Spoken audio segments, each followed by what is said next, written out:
ہم اگر قرآن کی روشنی میں دیکھیں کہ اللہ کس چیز سے بچنے کا حکم دیتا ہے،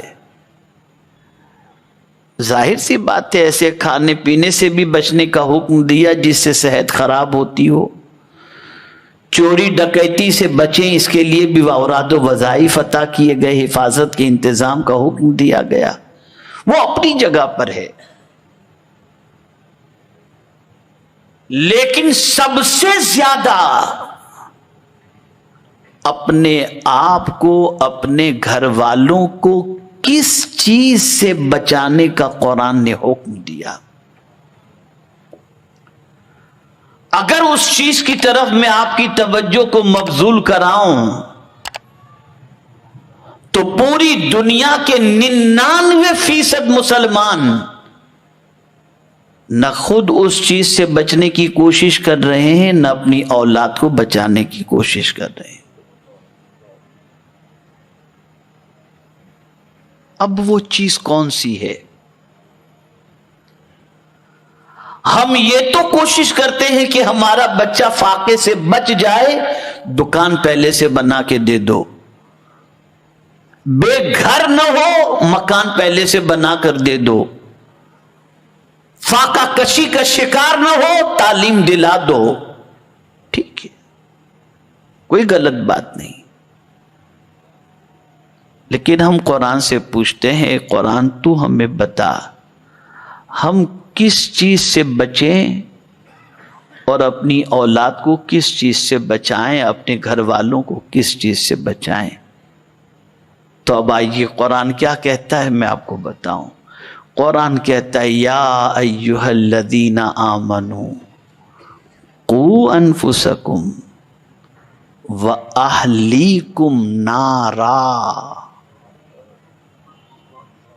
اے ایمان والو اپنے آپ کو اور اپنے گھر والوں کو جہنم کی آگ سے بچاؤ۔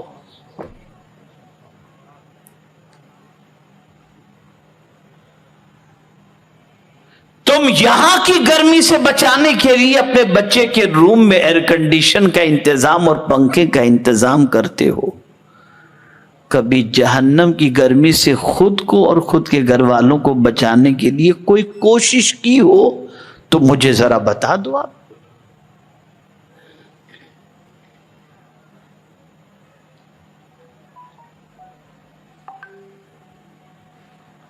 بلکہ آج کا مسلمان اتنا بے باک ہو گیا، اتنا بے باک ہو گیا کہ آج کا مسلمان جہنم میں لے جانے والے کام کر کے کہے لگاتا نظر آتا ہے۔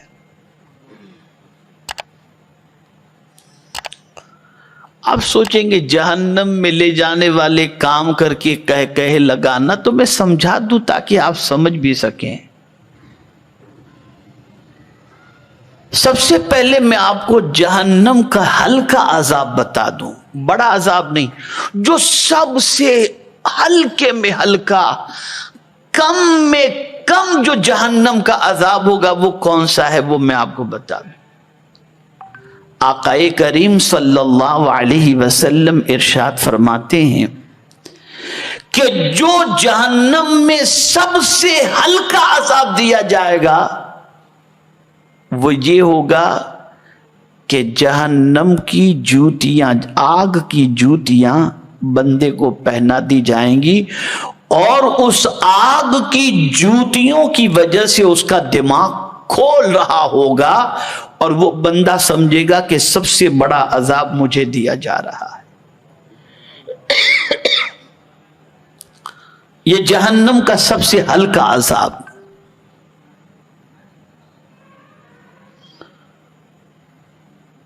اب یہ عذاب ملے گا کس کو؟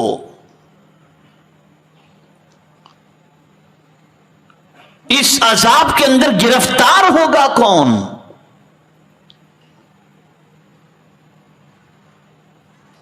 اس آگ کے اندر جلایا کون جائے گا؟ اور یہ آگ کن چیزوں سے بھڑکائی جائے گی؟ تو قرآن نے کہا وقودها الناس والحجارہ، انسان اور پتھر، اس سے یہ آگ بھڑکائی جائے گی، یہ اس کا ایندھن ہوگا۔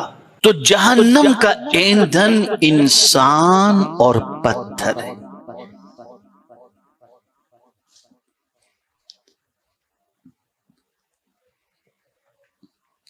جہنم کی آگ کو جو بھڑکایا جائے گا تو اس میں انسان ڈالے جائیں گے اور پتھر ڈالے جائیں گے۔ میرے پیارے آقا صلی اللہ تعالی علیہ وسلم کے پیارے دیوانوں، اسی لیے ایک 6 سال کے ننھے سے بچے کو روتے ہوئے دیکھا گیا۔ 6 سال کے بچے کے بارے میں آپ غور کریں، آج کے 6 سال کے بچے ٹی وی کے سامنے گیم کے ساتھ الجھے ہوئے رہتے ہیں، لیکن پرانے زمانے کے اندر ایک 6 سال کا بچہ رو رہا ہے، آنکھوں سے آنسو جا رہے ہیں۔ ماں نے پوچھا بیٹے کیا بات ہے، کیوں رو رہے ہو؟ کسی نے کچھ کہا، کوئی بات ہو گئی؟ کہا نہیں ماں، کسی نے کچھ کہا نہیں ہے، اور نہ کسی سے جھگڑا ہوا، نہ کسی نے مجھے مارا، کوئی ایسی بات نہیں۔ بیٹے پھر بلک بلک کے کیوں رو رہے ہو؟ بچے نے کہا ماں آج میں قرآن پڑھ رہا تھا، اور قرآن پڑھتے پڑھتے اس آیت پر پہنچا کہ قوا انفسکم واہلیکم نارا وقودها الناس والحجارہ، اپنے آپ کو اور اپنے گھر والوں کو جہنم کی آگ سے بچاؤ جس کا ایندھن انسان اور پتھر ہیں۔ تو جہنم کی آگ بھڑکائی جائے گی تو انسانوں کو جہنم میں ڈال کر جہنم کی آگ کو بھڑکایا جائے گا۔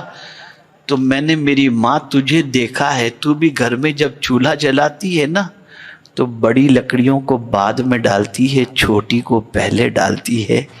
تو میں اس لیے رو رہا ہوں کہ کہیں جہنم کو جلانے کے لیے مجھ جیسے چھوٹے بچے کو اللہ پہلے داخل تو نہیں کرے گا۔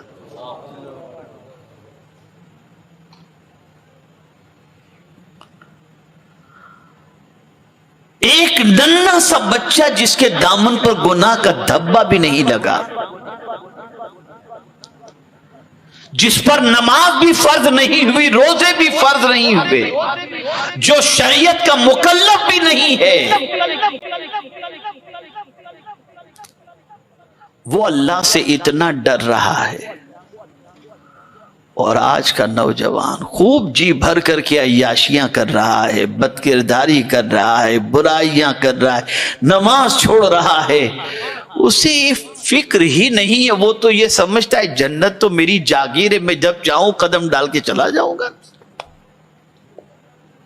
اور کچھ ہم لوگوں نے سستے میں جنت بانٹنا شروع کر دیا، ہمارا ہاتھ چومو سیدھے جنت میں۔ اتنی سستی ہم لوگوں نے جنت بنا لی ہے۔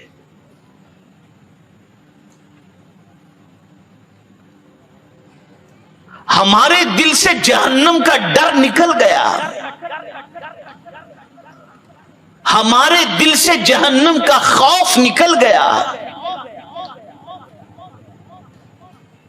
ہم اس آگ میں جلنے کے تصور سے غافل ہو گئے جس آگ کے اندر اللہ جن بندوں کو جلائے گا ان بندوں کے حوالے سے قرآن نے مینشن کیا ہے، وضاحت کی ہے۔